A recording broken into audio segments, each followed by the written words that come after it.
Hi అందరికి. Welcome to my channel. My life my channel. So, ఇలా దాల్ కిచిడి ఎలా చేయాలో చూద్దామండి. ఇది చాలా సింపుల్ రెసిపీ అండ్ చాలా టేస్టీగా, కమ్మగా ఉంటుంది. మన ఇంట్లో వెజిటబుల్స్ ఏమీ లేనప్పుడు ఈ రెసిపీని అయితే మనం ఖచ్చితంగా ట్రై చేయొచ్చండి. అండ్ మీకు చాలా నచ్చుతుంది. ఇదైతే మనము అలాగే తినడానికంటే ఇందులోకి మసాలా పాపడ్ గానీ, లేక కారా బూందీతో గానీ తిన్నారంటే టేస్ట్ అదిరిపోతుంది. బట్ రెసిపీలోకి వెళ్ళిపోదాము. సో, నేను ఒక గ్లాస్ దాకా రైస్ తీసుకున్నానండి. ఒక గ్లాస్ రైస్‌కి ఒక గ్లాస్ దాకా పప్పు తీసుకోవాలి. మీరు ఒకటే పప్పు తీసుకోవచ్చు. లేదా మిక్స్డ్ పప్పు అయినా తీసుకోవచ్చు.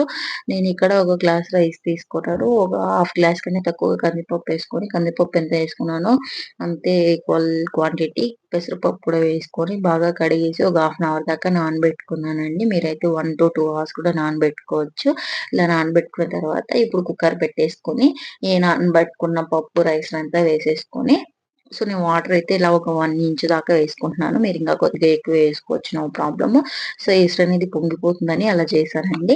సో, మనం కొద్దిగా నెయ్యి వేసుకొని రుచికి తగ్గట్టుగా సాల్ట్ యాడ్ చేసుకొని కుక్కర్ మూత పెట్టుకొని ఒక 4 విజిల్స్ రానియ్యాలి. నేనైతే 2 మీడియం ఫ్లేమ్‌లో రానిచ్చి 2 హై ఫ్లేమ్‌లో రానిచ్చానండి. నాకు బాగా ఉడికిపోయింది.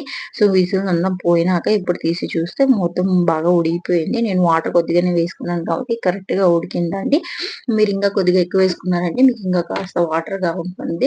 సో, నేను ఇక్కడైతే బాగా కలిపేసుకొని ఇక్కడ ఆ వాటర్ ఏసుకొని కలుపుకుంటున్నానండి. మనకి ఎలా కావాలి అనే దాన్ని బట్టి. పలుచగా కావాలా, కాస్త గట్టిగా కావాలనే దాన్ని బట్టి వాటర్ ఏసుకొని బాగా కలుపుకోవాలి ఇక్కడ. అలా కలుపుకొని పక్కన పెట్టేసుకుందామండి. దీనికోసం ఇప్పుడు మనం పోపనేది రెడీ జేసుకోవాలి.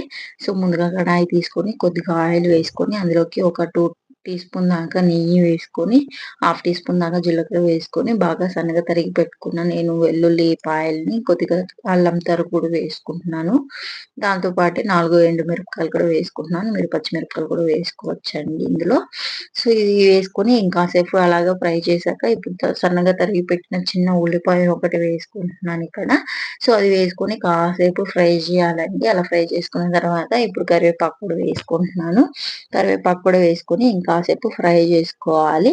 తర్వాత సన్నగా తరిగి పెట్టిన ఒక చిన్న టమాటాను కూడా వేసుకోవాలి. ఇవి వేసుకొని కాసేపు బాగా ఫ్రై జేసుకోవాలి. సో, ఈ ప్రాసెస్‌లోనే హాఫ్ టీ స్పూన్ దాకా పసుపేసుకొని నాకు ఆల్రెడీ సాల్ట్ మనం వేసుకున్నాం కాబట్టి ఇక్కడ కొద్దిగానే వేసుకుంటున్నాను. టమాటా అనేది బాగా సాఫ్ట్ అవ్వడానికి. సో, ఇప్పుడైతే ఒక హాఫ్ టీ స్పూన్ దాకా హాఫ్ టేబుల్ స్పూన్ దాకా ధనియాల పొడి వేసుకొని, ఒక టేబుల్ స్పూన్ దాకా కారం వేసుకొని కాసేపు ఫ్రై చేసుకున్నాక కొద్దిగా వాటర్ యాడ్ చేసుకుంటున్నానండి. సో, ఇది వేసుకొని కొంసేపు ఇలా బాగా ఉడకాలి. ఇలా ఉడికిన తర్వాత ఇప్పుడు మళ్ళొకసారి మంచిగా కలిపేసుకుందామండి. ఇలా కలిపేసుకున్న పోపుని మనం దాల్ కిచిడీలోకి వేసేసుకొని మొత్తం అంతా బాగా కలుపుకున్నారంటే దాల్ కిచిడి అయితే రెడీ అయిపోతుందండి. సో, చూసారు గదండీ ఎంతో సింపుల్ రెసిపీ ఎవ్వరైనా ట్రై చేయగలిగే రెసిపీ. అండ్ ఇదైతే మనము ఇంట్లో వెజిటబుల్స్ ఏమీ లేనప్పుడు, ఏం చేయాలో తోచనప్పుడు ఈ రెసిపీనైతే ట్రై చేయొచ్చండి. ఇది అలాగే తినకండి. దీంతోకి కార బూందీ కానీ, లేదు మసాలా పప్పలం గానీ ఏసుకున్నారంటే చాలా టేస్టీగా ఉంటది. లేదు ఆ 2 కాకుండా మీరు ఇంట్లో రసము, లేదు అట్లా ఏమైనా సాంబార్లు అట్లా ఉన్నా కూడా కలుపుకొని తినొచ్చండి. చాలా టేస్టీగా ఉంటుంది.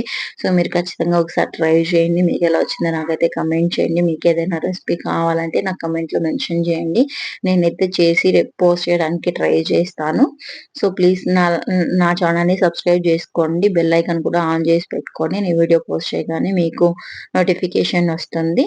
అండ్ ప్లీజ్ ఒక లైక్ ఇవ్వండి. నాకు కూడా మోటివేషన్‌గా ఉంటుంది. So, see you in the next video.